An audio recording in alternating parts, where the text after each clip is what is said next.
Want to be right for the right reason. In other words, right, you can be right for the wrong reason, which is, I'm still buying Bitcoin. I buy gold and Bitcoin every week at these prices.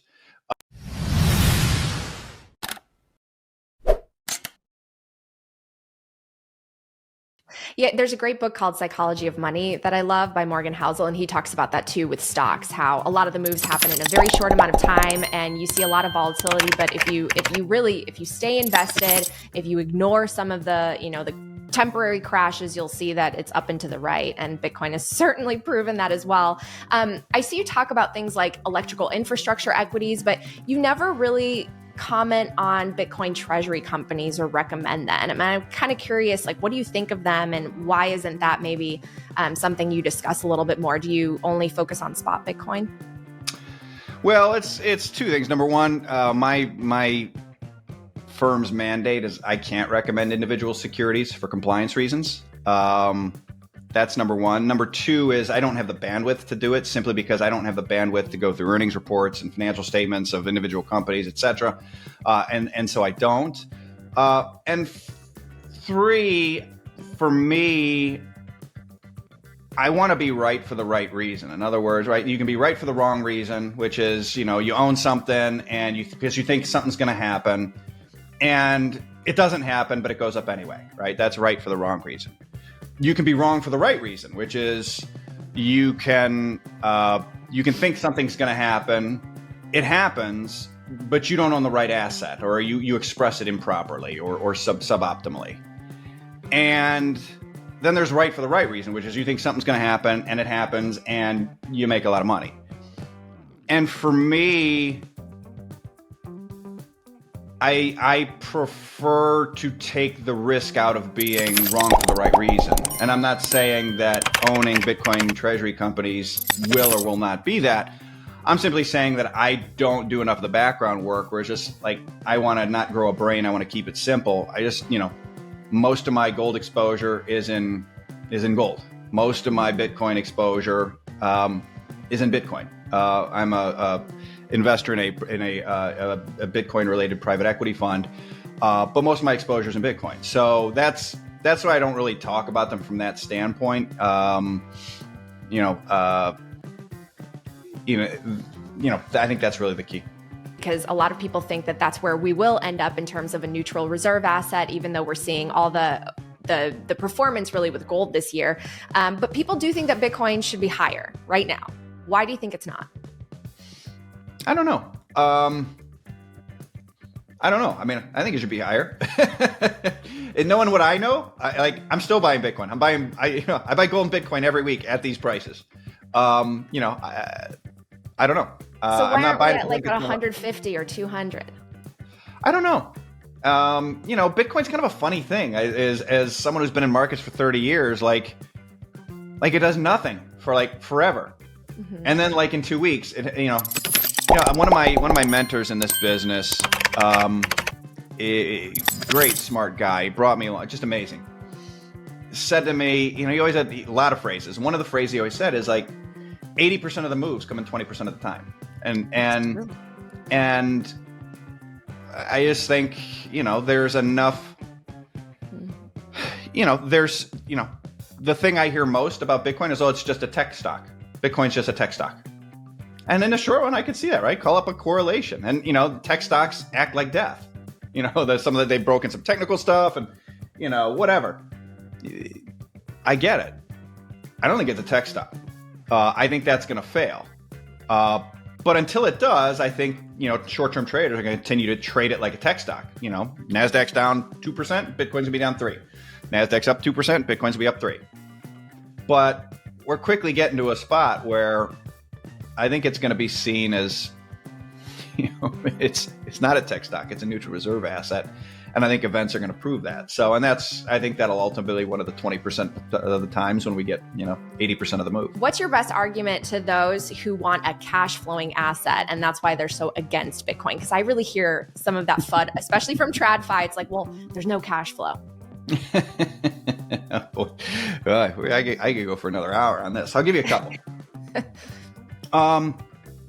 It shows anyone who says that is showing their Western financial privilege. If you're earning a yield, you are taking risk, right? Your money in the bank earns a deposit yield because in a capitalist society, you are taking risk. You are, as a depositor, a creditor of that bank. You are getting a yield because you are lending them money. Everyone thinks that that's their money in a bank. It's not their money. It's the bank's money. And so technically, in a capitalist society, money in a bank is a risky asset. You are going to, if the bank fails, you are supposed to lose over $100,000, pre-Great Financial Crisis. And by the way, I knew hedge fund guys, like top hedge fund guys who were moving their money out of banks to get under the $100,000 limit because they weren't sure anything over it would be compensated. Today, that's $250,000. Technically, if you've got $300,000 in a bank and it fails, you should lose everything over $250,000. That is why you are getting paid a yield on that.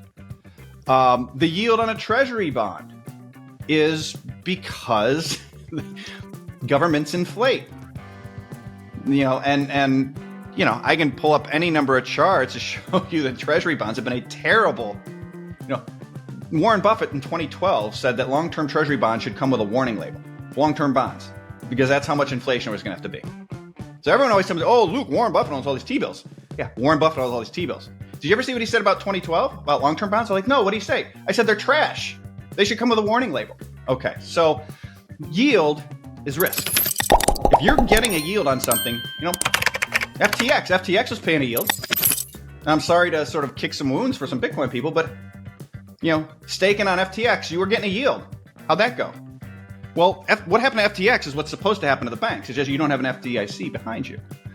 The other thing I would say around zero yield is, NASDAQ really doesn't pay a yield, does it? But doesn't stop people from owning that. But that's a bit of a different thing. They'll say, well, that's a productive business. They're reinvesting the capital. And that's a fair argument. The other argument is, and why I say it's really another, the Western financial privilege, is these people they've never been through a sovereign fiscal crisis, sovereign debt crisis. Like you need to own gold, Bitcoin, something that is going to, because they are, and so it is really, a lot of the people that say that to me are the same types of people, not literally the same people, the same types of people that were like, well, home prices have never fallen nationally. Or, it's a new era in 1999, right? Like a sock puppet on the friggin' Super Bowl. And it's a new era. They're going to bankrupt all the old economy companies. Well, they bankrupted some of them, but not really.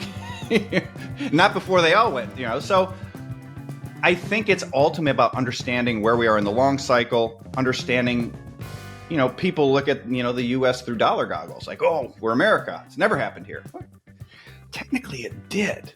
Like the U.S., the Fed has been running a quasi-fiscal deficit, which is an operating loss, for lack of a better word. Basically, right? They're upside down. They're having to print money. The Fed bought a bunch of bonds. Inflation went up. And so they are having to print a bunch of money to pay bank interest on excess reserves to the banks at a low rate, at the new higher rate, while the interest they're receiving from the government on their bond portfolio is very low. That's called a quasi-fiscal deficit. A friend of mine, Jeffrey Falvey, who we're friends, it's funny, we're friends on X. We attended the same investment banking grad school class in Cleveland in 2000. Small world. And yeah, it's crazy. Anyway, he pointed this quasi-fiscal deficit out, and he said, the last American central bank that ran a quasi-fiscal deficit? I said, no. I said, to the Fed? He goes, the Fed has never run one. I said, who was it? He said, the Confederate Central Bank. As they were losing the war. As the Confederate dollar hyperinflated to zero. Now, I'm not saying the dollar's going to hyperinflate to zero, but this is what I mean about Western financial privilege. I could go to 100. I wrote a report about it, so my clients would all have some idea what it is. I wrote about it in October of 2022. But if I went to 100 RIAs in America and said, hey, what's a quasi-fiscal deficit? What does it mean when a central bank runs a quasi-fiscal deficit? I would bet you $100,000 that maybe 2 would know.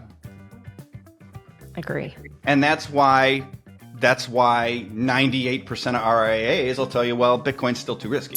Gold's still too risky. I had someone at a presentation in the Midwest say to me, all right, like, Luke, I understand what you're saying. This is early 2024. I understand what you're saying about gold. But look, if I buy gold and it goes down 30%, I get fired. If I buy treasuries, long-term treasury, and they go down 30%, I keep my job.